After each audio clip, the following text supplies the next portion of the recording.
Birthday's coming. That's right. My parents are Jim and Brenda Ring. Third. My mom, my dad. They've been great supporters of me all my life. I'm an only child. My dad was military, so I'm a military brat. I don't know if anybody here has been a military brat, but I think it's worse than being in the service. Yep. Anybody been in the service? A lot of you? Yes. Well, the spouse and the children have to be drug around everywhere. That's like a preacher's. It is. It is. Relate to that. But that life is what's gotten me through where I'm at now. That being drug around, having to meet people you don't necessarily know, but get stuck in situations, you have to know how to deal with people. So I'm very thankful for that. I would have told you differently then when I got moved during my senior year of high school. That was not fun. Yeah. So I would like to open in prayer before we do anything. Heavenly Father, we just thank you for everybody that's here.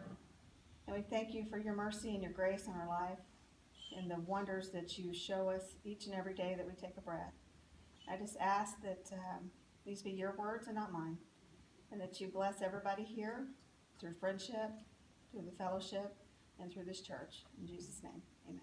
Amen. All right, Ephesians 2:8-9. For grace you have been saved through faith, and this is not your own doing. It is the gift of God, not a result of works, so that no one may boast. Grace, it's free. You don't boast about it, right? Why? Why is it free, and why can we not boast about it? Because we didn't do it. Because That's right. Christ attained it. Because it draws attention away from Christ. Exactly right. That's right. Which is what we do all of our lives. We draw attention away from Christ instead of what we should be doing to praise Him. We also often use the word grace in many things. The grace of God, by the grace of God, with the grace of God, and I have received the grace of God. How many can say they've received the grace of God? Every day you take a breath. Yes. Every day you meet a new friend. Every day you meet an old friend. There's blessings everywhere you look. Webster's definition of grace says, unmerited divine assistance given to humans for their regeneration or sanctification. Even the secular world considers grace to be divine. Don't say what God, just divine. It's a virtue coming from God. In the dictionary, it uses the word God. A state of sanctification enjoyed through divine assistance. Assistance. How many of us need assistance now? How many from others? From our spouse, from our children, from our parents, but definitely from God. More than God, it's Jesus. A lot of people talk about God, but they don't want to talk about Jesus. It's a big, big mistake on that. It also can be used in different ways. Grace. She danced gracefully. He spoke gracefully. I fell gracefully. Literally, I have fallen gracefully with a plate of food, and I got a drop on the floor. Right. I also fell from grace. And falling from grace is also a blessing. Because when you meet God, God is the center of your life. When you meet Him and you come to Christ, you're right here with Him. And we live our lives, and we're supposed to have Christ with us. But as we sin, we start to move further and further and further away from God. But God's still here. We're out here doing our own thing. And then what happens? Boom. And we blame God because things aren't going right. But as we start to get back in His grace, we start to come back to be one. To be one? Is that even the right word? You're supposed to be one with your spouse. Why not one with God? When you make God the focal point, none of this matters. I probably would have disagreed with you on that when the money was good, and the house was big, and the cars were nice, and you had a lot of friends. A lot of friends. But were they? Were they? So I took a big tumble. I fell from grace, and I have a story. I think everybody here has a story. I'm sure, who's the oldest one here? You, Rachel? At 100? You're second? Yes. You probably have many stories to tell. Good and bad. But God tells us our bad is for what? We're good. For good.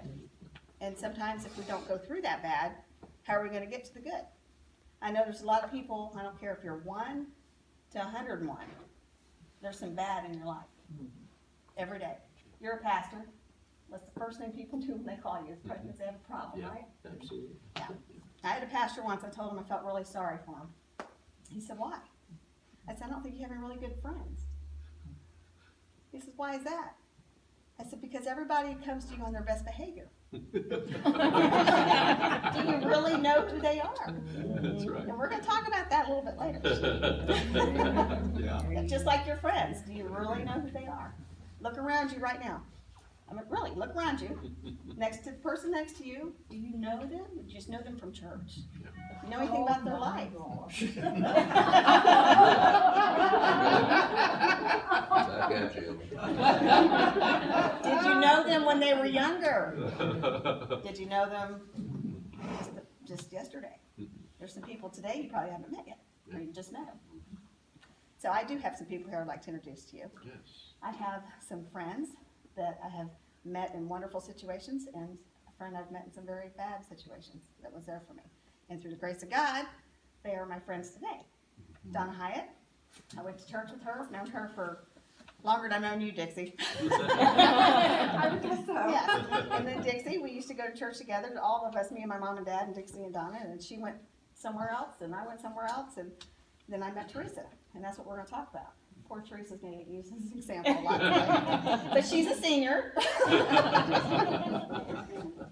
How many of you guys can say that what we want is not what God wants? Mhm. How many of you do what you want instead of what God wants? Sometimes.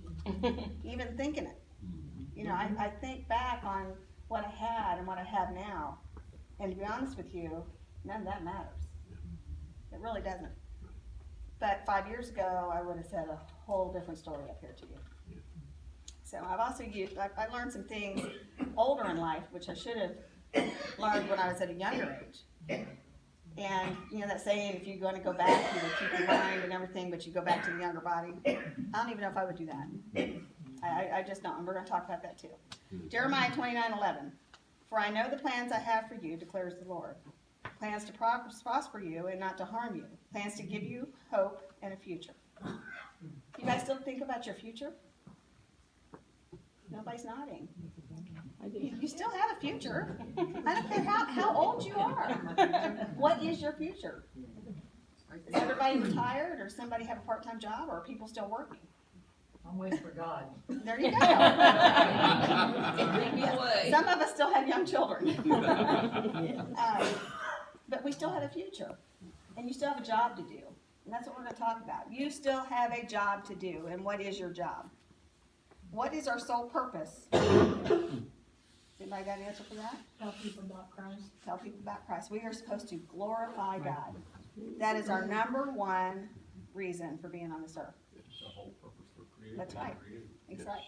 And so if we're here to glorify God, what is the next step? What's the best thing to do to glorify God?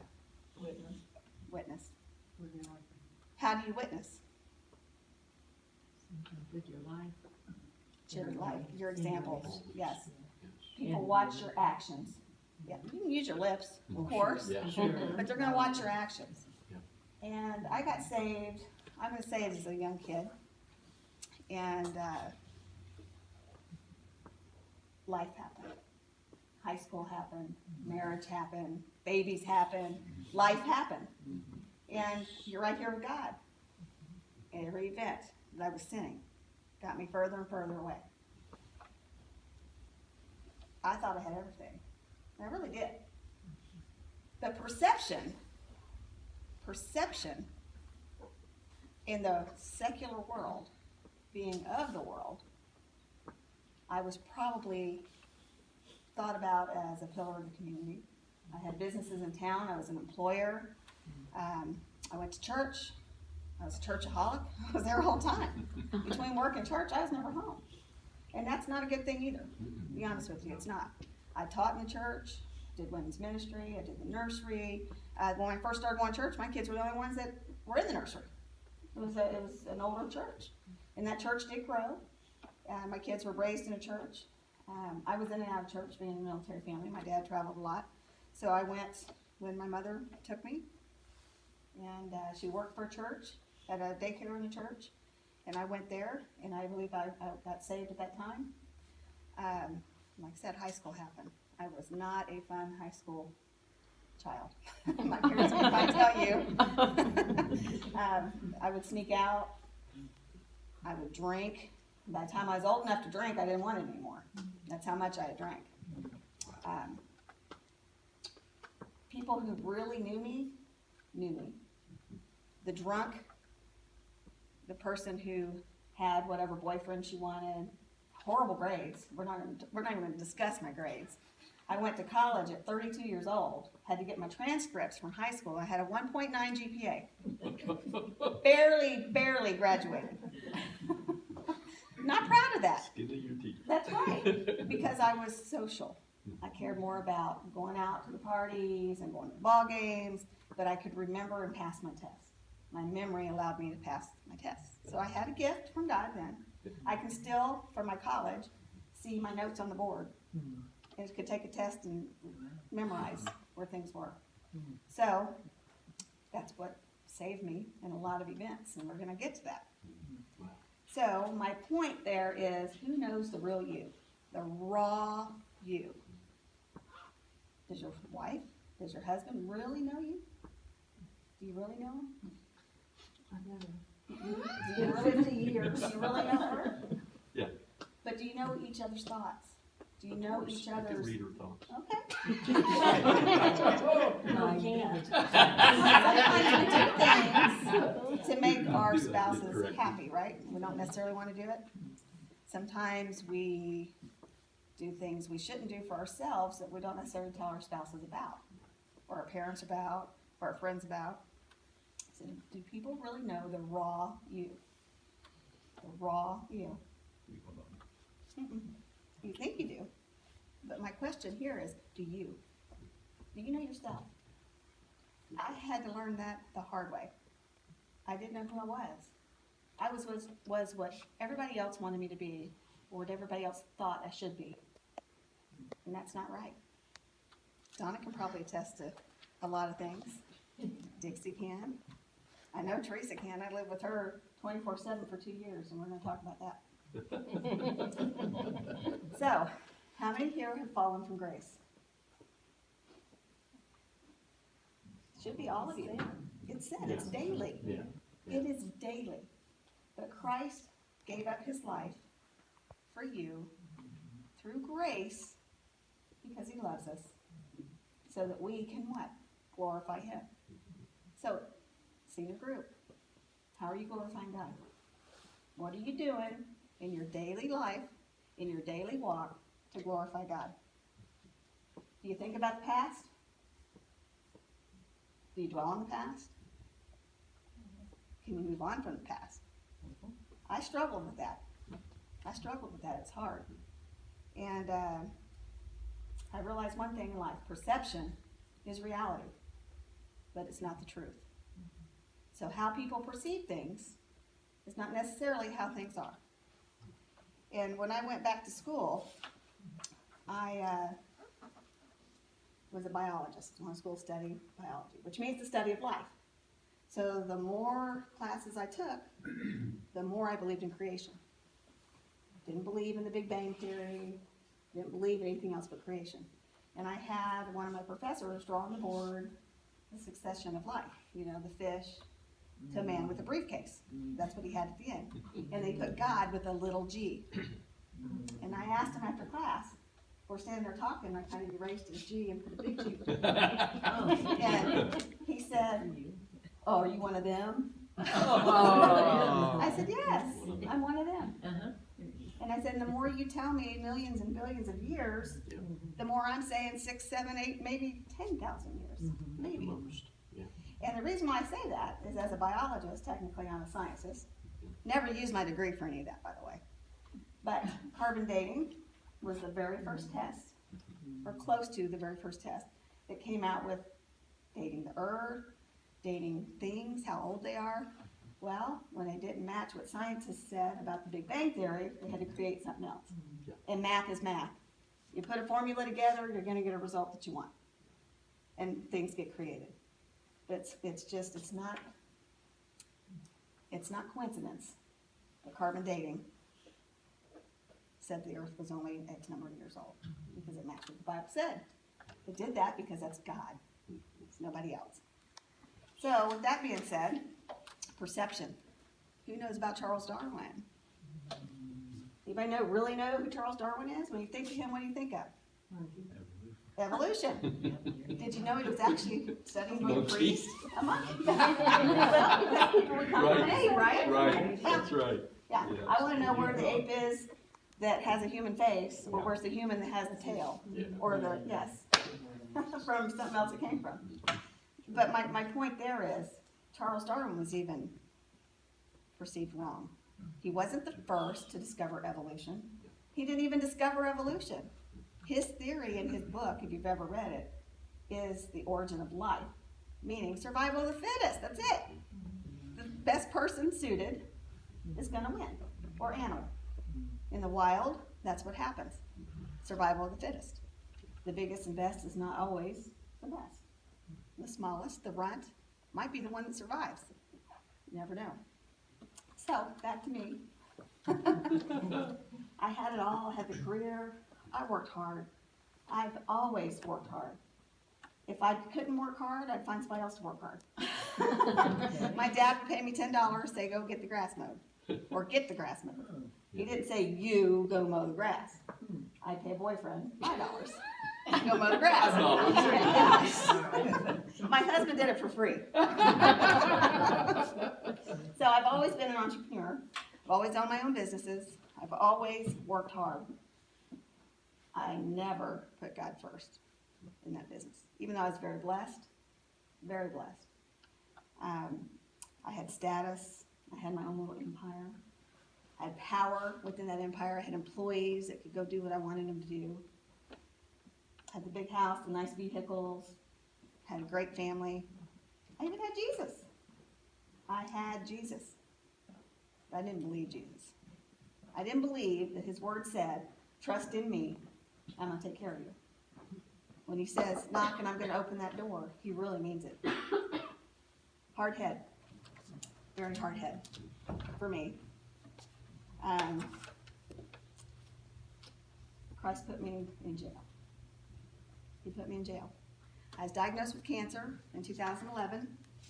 I had a tumor right here, and it was lymphoma. My white count was low. I was having bad headaches. Go to the ER, have a tumor, end up having this removed, have lymphoma. Go through radiation, go through chemo. And that changes a person. It changes a person. You would think that it would change you for the better. But my mind focused on how am I going to protect my family. And I'm going to do whatever means necessary to do that, because I might be dead tomorrow. In my mind, I didn't know if I was going to live or die. And it changes, you have like a chemical imbalance. I don't know how to explain it. If you've ever went through chemo and radiation, there's this thing called chemo brain. And it changes you. I don't know if it lasts for a day or 10 years or for the rest of your life. But my focus totally changed. Instead of being drawn to die, I was being drawn in another direction. And I met a group of people. How many of you tell your kids, watch who you hang around? Watch who you hang around. And I got involved with a bad group of people. I didn't know it. I didn't know it at the time. But as time came, I'm slowly moving to where I didn't need to be. And God was so far from me. So I thought.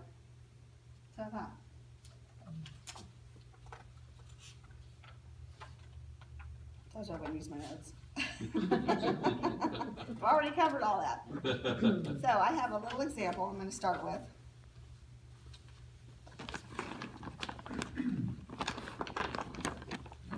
I was this piece of yarn, okay? this yarn represents me. And at times, this yarn can be very useful. You can tie things up with it. You can measure with it. You can create with it. You can store things with it. You can tell a story with it. You can use your hands to make things with it. You can create knots. You can create whatever you want to create with things. You can create a noose to hang yourself, which is what I did. And this represents God. God is your tool, right? So with God, what can you do? What can you do with God? What's he tell us? We are a new creature. Do all things. We can do all things through Christ who strengthens me. And I thought, when I got incarcerated, that woe is me. I have nothing left. I'm sick. My health was not good. And all along, God's working in me. And we're making something, right? Make anything you want with God. And come back to this too. This can also be a mess, full of knots, full of anxiety, full of lies, full of wants, not needs, must-haves. Sin. Sin. The very thing I was trying to save, I lost. My company was gone. Everything my reputation was in the toilet. I hurt a lot of people. It wasn't intentional, but it happened. But my mind was right here. It wasn't where it needed to be, and it wasn't on God. Some people, which is why I invited Donna, which is why I invited Dixie. We'll get back to you. Because they've seen that change. They knew me the before, the after, but they really knew me the during. And that's the part I want to talk about, is the during your sin. What do you do during that sin? Anybody have an answer on that one? If you do nothing, what's going to happen? Go deeper. And deeper, and deeper. I didn't even know you could get arrested inside of jail. Didn't know that. But you can. You sure can. We refer to the police and their COs, which is for correctional officers. And if you did something wrong in there, they come and cuffed you up and they took you to the hall. Seen the U.S. Marshals come in and knock on people's doors, kick in their doors, that's what it's called, and remove stuff from their cell because they're selling drugs or creating more sin while they're already incarcerated, getting more charges put on them while they're sitting in jail waiting to be sentenced. Never thought I would be there. Never thought I would be there. God humbled me. And he did that in a way, I don't even know how to, there's an experience when you get humbled by God. When you experience something, when you have nothing, when you think you have nothing, you're dying, your reputation's gone, your business is gone, you think you have nothing. But I had everything because I had my family. And in the center of that family, I had Jesus. And I didn't believe him. I believed in Jesus. But I didn't believe in Jesus. I didn't believe what his word says. I talked about it. Never experienced it. I had. Just didn't know I had. So I'm sitting in jail. Sitting in jail for 3 years. I sat in jail before I finally got in front of a judge on a plea. I was charged with 23 charges of many different things. I ended up with only 3 at the end. Used to be a big fan of our federal government, our justice system. Thought everything was running the way it was supposed to run, right? God says we're supposed to have a government. We have the sun that governs the day and the moon that governs the night, right? Okay. Well, when you're on the other side of that, you see a lot of things. And I had to fight. And when I'm sitting in there, I was looking at 30 years. 30 years. I'm 46 years old at the time. Looking at 30 years, gonna come out when I'm 76 years old. Probably won't have a husband at that stage of the game. You know, who's gonna stick around that long, right? You're sick. So I'm praying, you know what, God, just take me. Put me out. I'll be better off with you. My family can move on. There's lots of life insurance at the time there was. They can move on. Right? I was thinking that. Never been in trouble. Had a bad attorney. My first plea came. He said 7 to 15 years. What he wanted me to sign a plea for. My heart said, nope, it's not right. I wasn't guilty of everything he charged me for. I was guilty. I was guilty of a lot of things. Some of the things I was guilty of are not necessarily against the law, but they are against God, and they are against others. So I deserve to be there.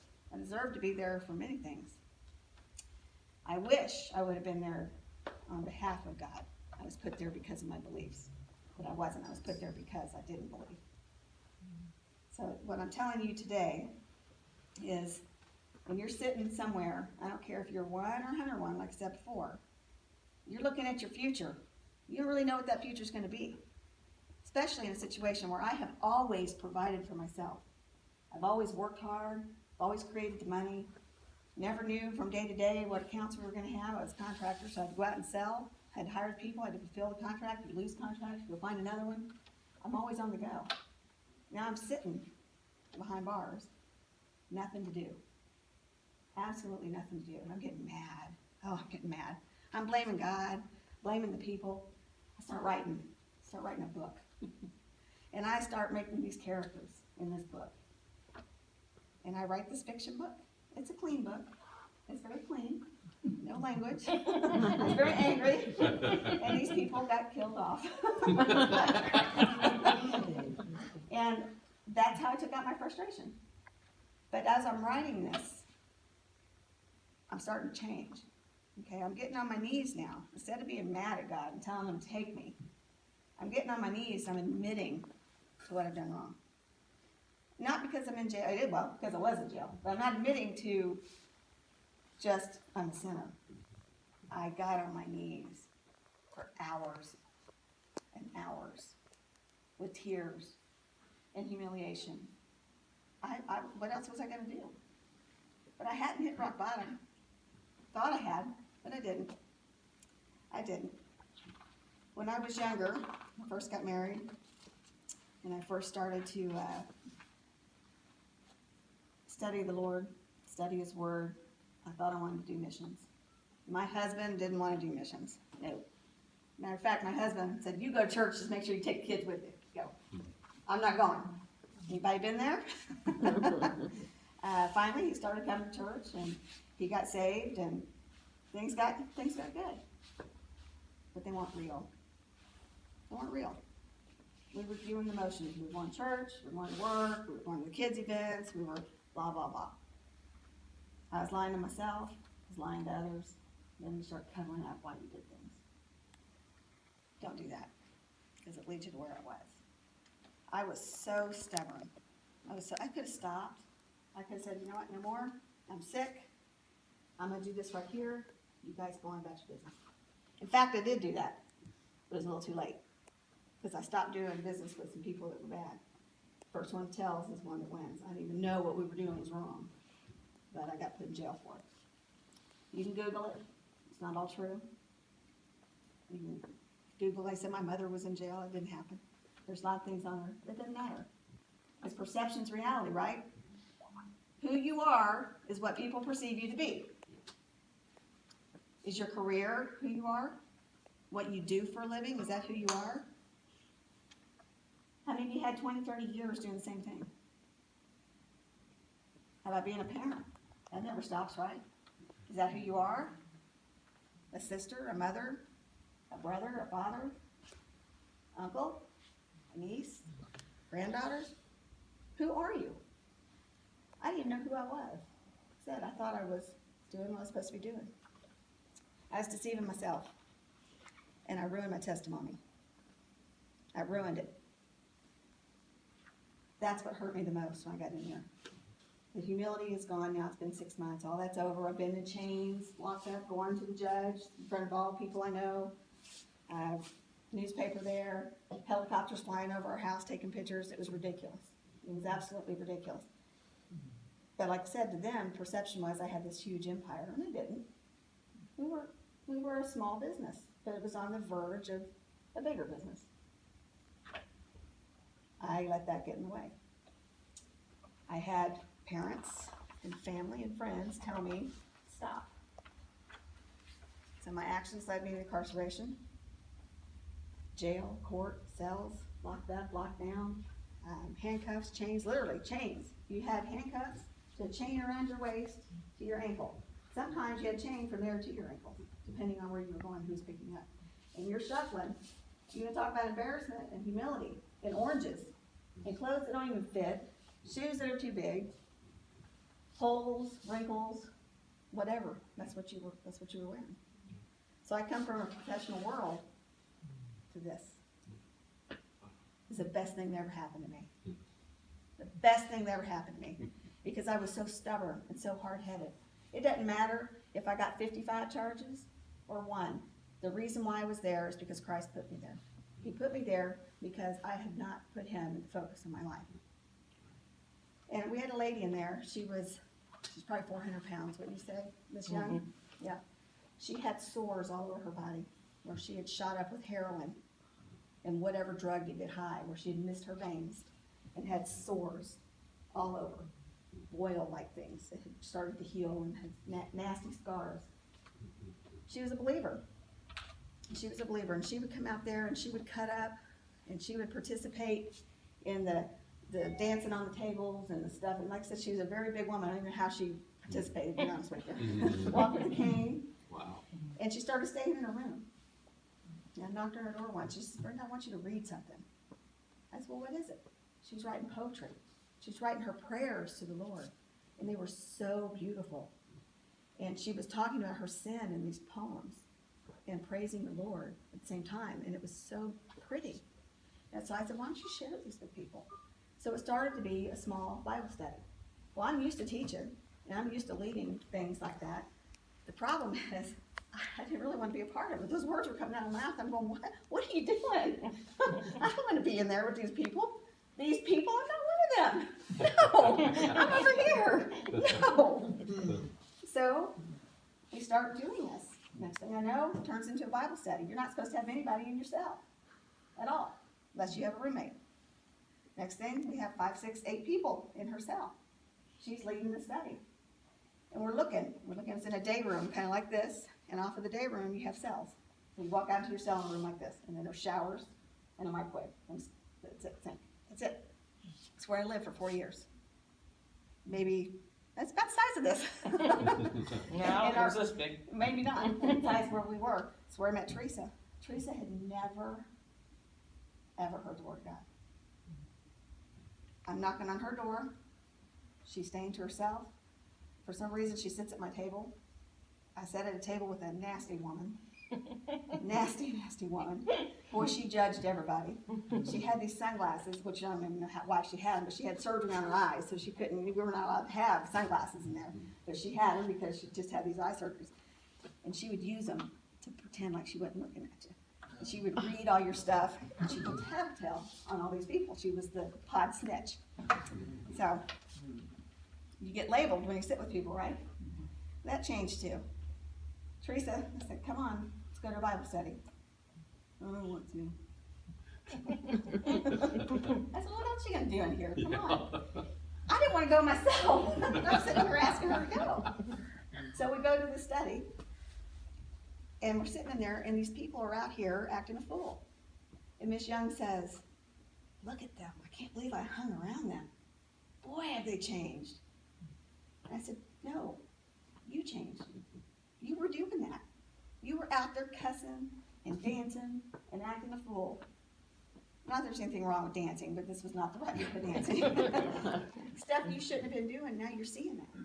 Because she isolated herself and she got right with God. That woman was looking at life. There was 9 dead bodies on her case. 9 dead bodies, all drug related. I'm telling you, when I saw a different side of our judicial system, I really saw it. Really saw some things. And she got real sick, and they took her out. She was living on 30%. She got out on bond because she was on life support when they took her out. That's how close. I don't know if she died or she lived. I She don't- lived, Did you know anything about her? she was in Carswell with me, Oh, very good. and she was doing very well. That's good. That's how God works. He took her out of that situation. Then she got sentenced later and had to go do her time. Is that how much happened? Yes. But she got right with God. But she was literally on life support. They took her out. She was on life support. That incident made me think, God's got you here. Number one reason, straighten up. Straighten up. Number two reason, you said you wanted to do missions. Guess what? Here's your mission field. And that's what happened. Yeah. That's what happened. I was looking at 78 months. I got out at 50 months. I actually served 44. God's very, very, very graceful with me. And through his grace, he changed me. He not only changed me, he brought me to my knees. I was looking at 30 years.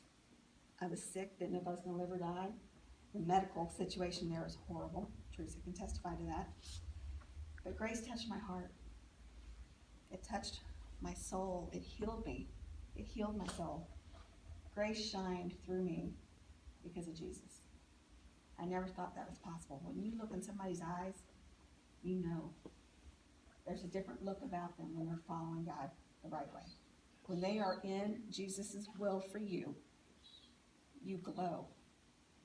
You glow. And I don't care, like I said, how old you are. You have a job to do still. You are to be witnessing through your actions, through your words, and everything that you're doing in your life, especially at this age. What are you doing? What are you doing today with your life? You have time on your hands? You see people every day. Every day. That's what you need to be doing. I have to give other people who have different faiths credit. They walk around and knock on doors.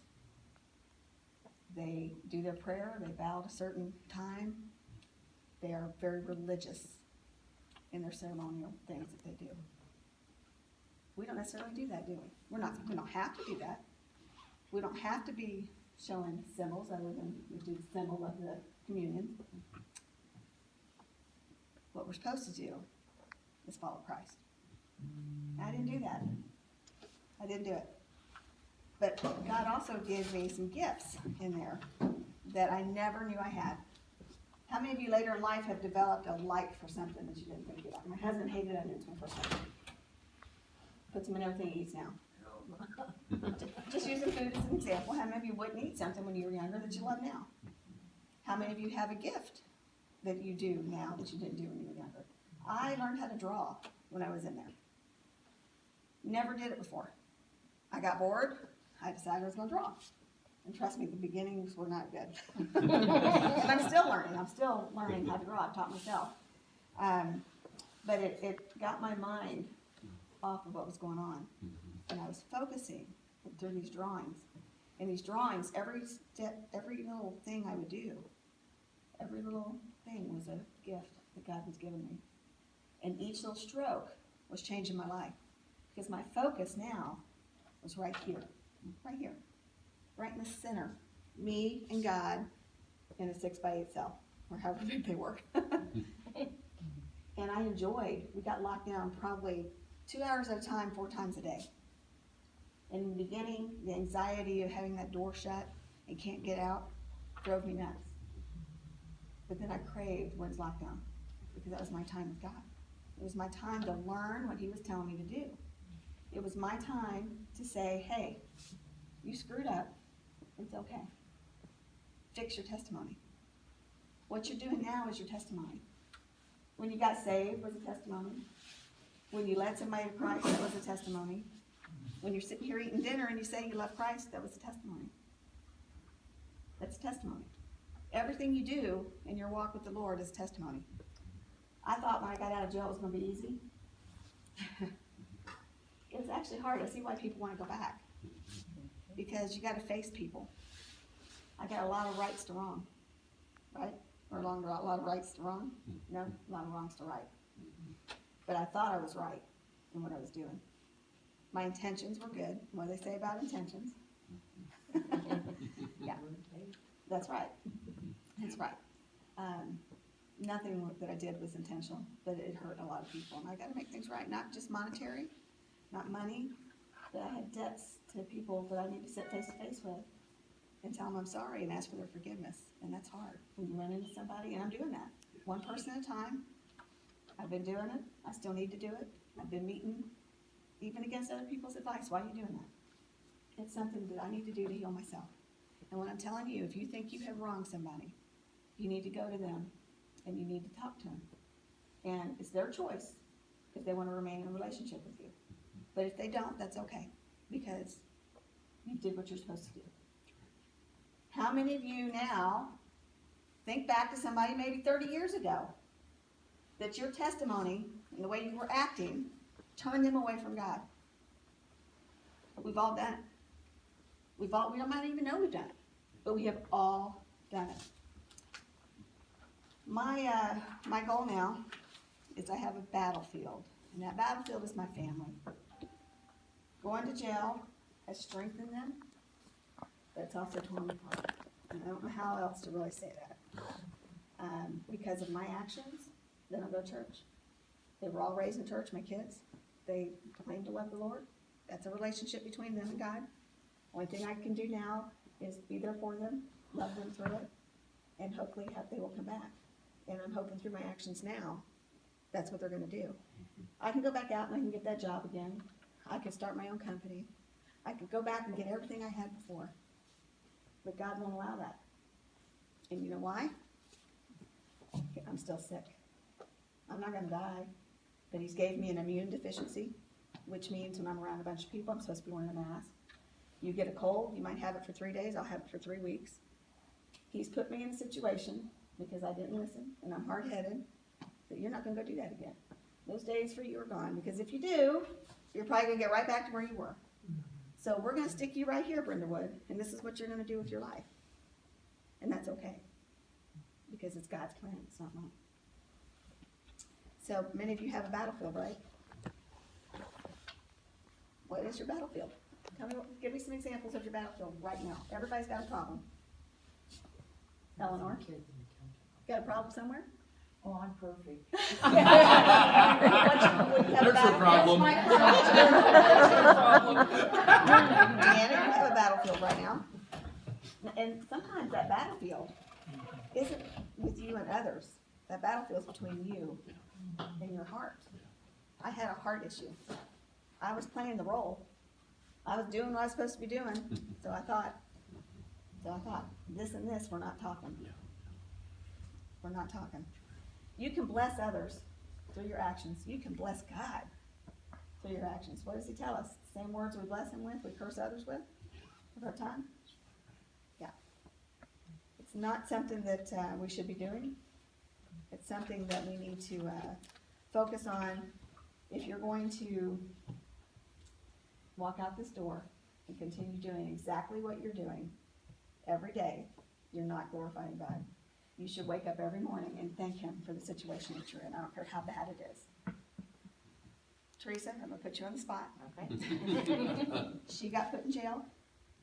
2 weeks later, after being married 42 years, her husband divorced her.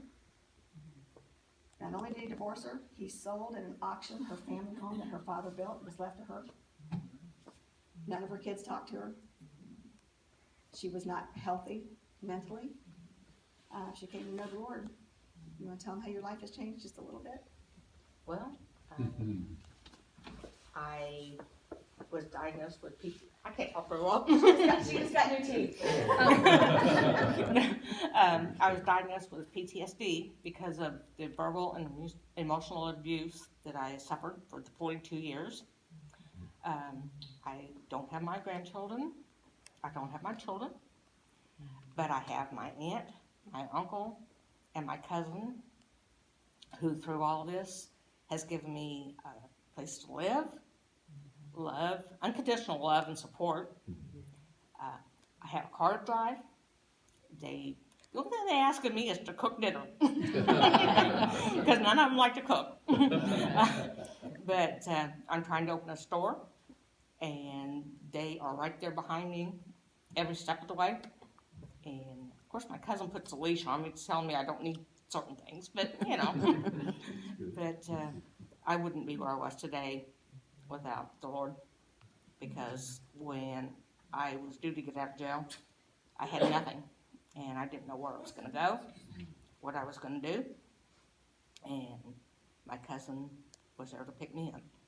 And I've been with them for almost a year, and we have the best time. It's amazing. I've seen people come in and do prison ministries. I don't have a desire to do that. I did it. I don't want to do it again. I don't want to go behind those bars. But people who have been in prison have turned their lives around. They come in and do prison ministries. People laugh about it and joke about it. They only go because it gets them out of the day room, gets them out of the cell. But sometimes one person gets reached. Yes.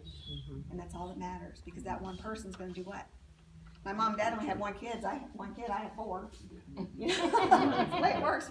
They reach others. That's right. Yeah.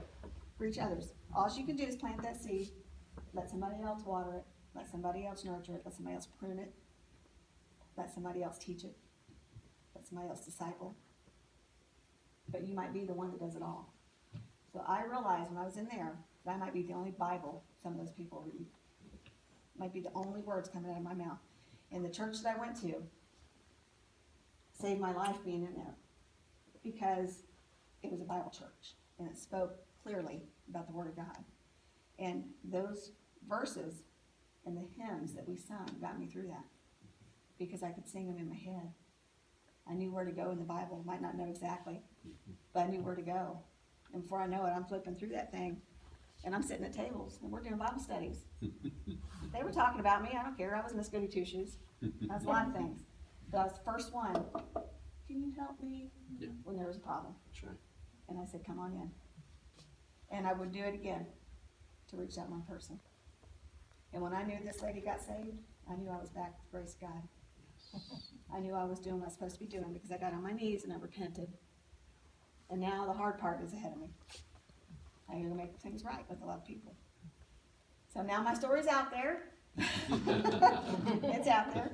Some people come for being nosy. Some people come just to have the fellowship, which is what I'm hoping you're doing. But I want to get back to this yarn and this hook and what you can do with it if you allow God.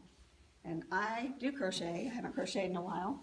But if you allow God to work in your life, that yarn and that hook can turn into something beautiful.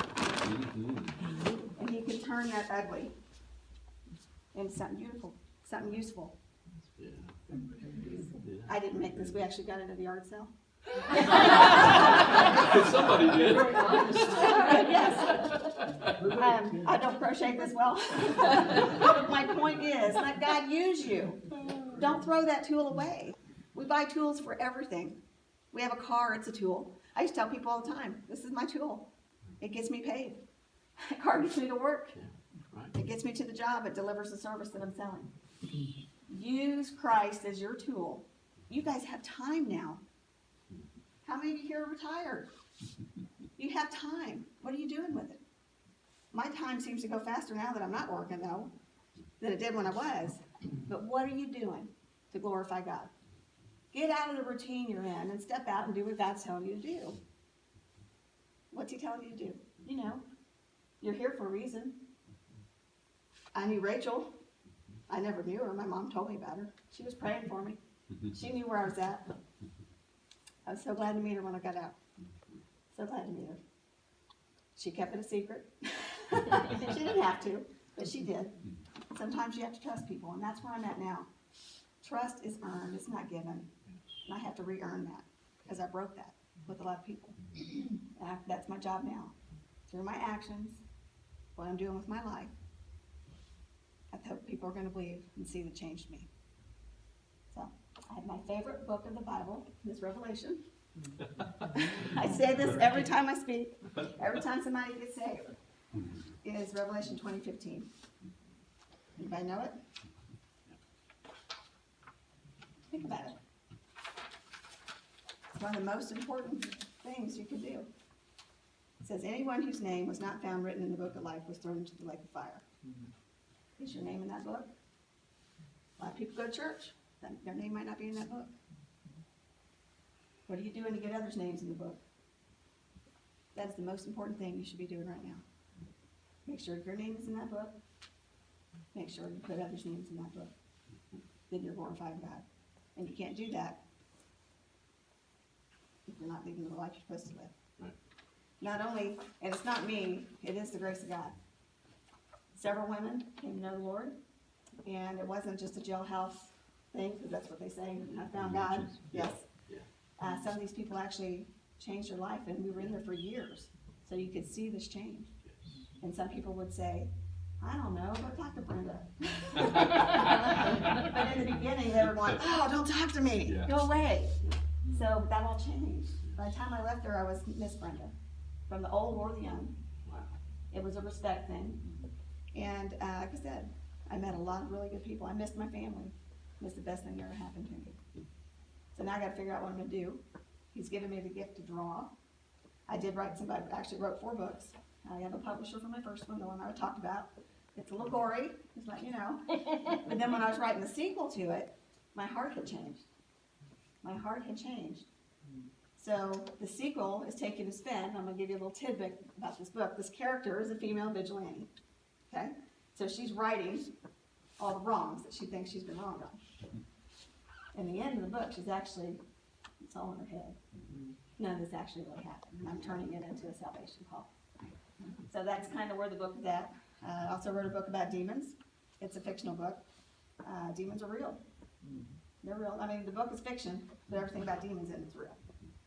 And then I wrote, I wrote it, it's not in the computer yet, about my story.